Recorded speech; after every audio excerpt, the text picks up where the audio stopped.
Morning, Fellowship Hi-Crest. Today is Monday, January 30th, and this is your Jumpstart for the week. Today we'll be going over Judges 3, 1 through 6, and here's what it says.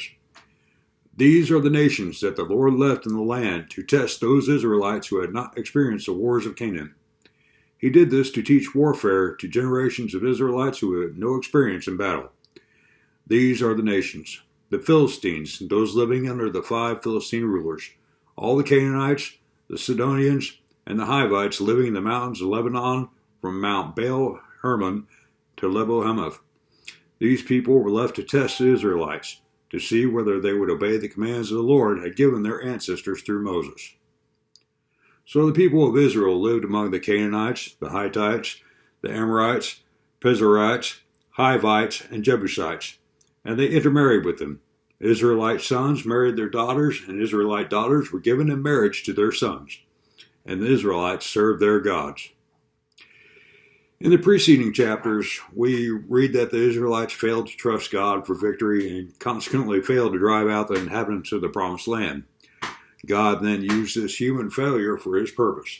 In this case, it was to teach the newer generation warfare and to put them to the test of whether or not the Israelites would be obedient. Spoiler, they were not.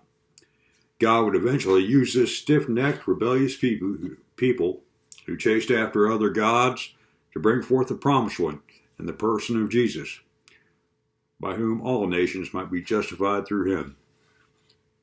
God often makes use of our mistakes, failures, and wreckage to accomplish his divine will.